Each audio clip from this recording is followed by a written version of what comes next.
নমস্কাৰ অসম বিজ্ঞান নিকেতনৰ ছাত্ৰ শ্ৰেণীৰ ছাত্ৰ ছাত্ৰীসকল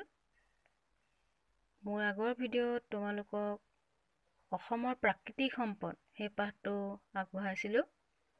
আজি তোমালোকলৈ অসমৰ প্ৰাকৃতিক সম্পদ সেই পাঠটোৰ প্ৰশ্নবিলাক আগবঢ়াম আজি প্ৰথমৰ প্ৰশ্নটো কি বুলি আছে সম্পদ কাক বোলে সম্পদ কাক বোলে উত্তৰটো আমি কি বুলি লিখিম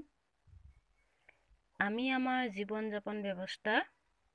স্বাভাৱিক সহজ আৰু সৰল কৰিবলৈ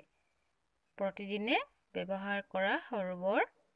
বয় বস্তুকে সম্পদ বোলে বুজি পালানে তাৰ পাছত খ নম্বৰটো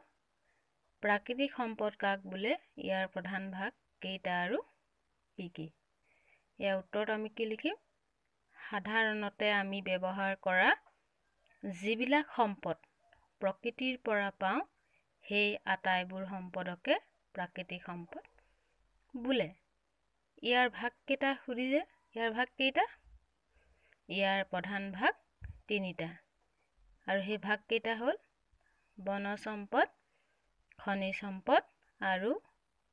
জল সম্পদ তাৰ পাছৰ প্ৰশ্নটো চোৱা ঔষধি উদ্ভিদ কাক বোলে উদাহৰণ দিয়া ঔষধি উদ্ভিদ কাক বোলে তো কি লিখিম যিবোৰ উদ্ভিদৰ ৰোগ নিৰাময় কৰাৰ গুণ থাকে সেইবোৰ উদ্ভিদকে ঔষধি উদ্ভিদ বোলে উদাহৰণ স্বৰূপে কি হ'ব তুলসী বাহক মহানিম আমলখি শিলিখা মধুৰিআম আদি ইয়াৰ পাছৰ ঘ নম্বৰ প্ৰশ্নটো কি আছে বনাঞ্চল ধ্বংস হোৱাৰ তিনিটা কাৰণ লিখা আমি উত্তৰত কি লিখিম বনাঞ্চল ধ্বংস হোৱাৰ তিনিটা কাৰণ ক নম্বৰ কাৰণটো লিখিব পাৰো মানুহৰ জনসংখ্যা বৃদ্ধিৰ লগে লগে বসবাসৰ সুবিধাৰ বাবে হাবি-বন কাটি ঘৰ-দুৱাৰ সাজিবলৈ লোৱাৰ বাবে বনাঞ্চল ধ্বংস হৈছে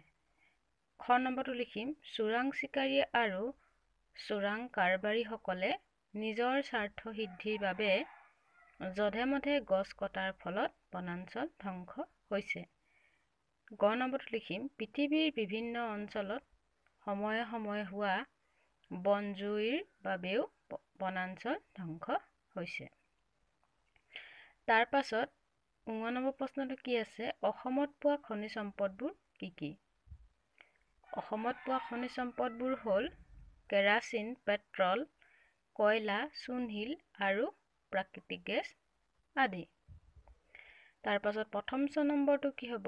এছিয়া মহাদেশৰ প্ৰথমটো তেল শোধনাগাৰ ক'ত কেতিয়া স্থাপন হৈছিল উত্তৰ হ'ব এছিয়া মহাদেশৰ প্ৰথমটো তেল শোধনাগাৰ 1901 চনৰ ডিগবৈত স্থাপন হৈছিল তাৰ পাছত দ্বিতীয় ৬ নম্বৰটো কি আছে অসমক কিয় পনীয়া সোণৰ ৰাজ্য বোলা হয় উত্তৰ হ'ব খাৰুৱা তেল বহুমূলীয়া খনিজ সম্পদ সেইবাবে খাৰুৱা তেলক সোণৰ লগত তুলনা কৰা হয় আমাৰ ৰাজ্য অসমে প্ৰচুৰ পৰিমাণে খাৰুৱা তেল উৎপাদন কৰে বাবে অসমক পনীয়া সোণৰ ৰাজ্য বুলিও কোৱা হয় তাৰ পৰা চোৱা ৪২ নম্বৰটো কোনবিধ সম্পদক কলা হীৰা বুলি জনা যায় কলা হীৰা বুলি কাক জনা যায় কয়লা কলা হীৰা বুলি জনা যায় তাৰ পিছত চোৱা ৬ নম্বৰটো কৃষি সম্পদ কাক বোলে উদাহৰণ দিয়া কৃষি কাৰ্যৰ দ্বাৰা মানুহক লগা যিবিলাক সম্পদ মানুহে উৎপাদন কৰি লয় তেনেবোৰ সম্পদকে কৃষি সম্পদ বোলে যেনে ধান চাহ আদি একেবাৰে শেষৰ প্ৰশ্নটো কি আছে অসম কৃষিৰ ক্ষেত্ৰত পিছ পৰি থকাৰ ৪টা কাৰণ উল্লেখ কৰা অসম কৃষিৰ ক্ষেত্ৰত পিছ পৰি থকাৰ ৪টা কাৰণ কি হ'ব ক নম্বৰটো হ'ল পুৰণিকলীয়া কৃষি ব্যৱস্থা খ নম্বৰটো হ'ব বৈজ্ঞানিক চিন্তা চৰ্চাৰ অভাৱ গ নম্বৰটো হ'ব উপযুক্ত বজাৰৰ অভাৱ আৰু ঘ নম্বৰটো হ'ব চৰকাৰী ঋণৰ অভাৱ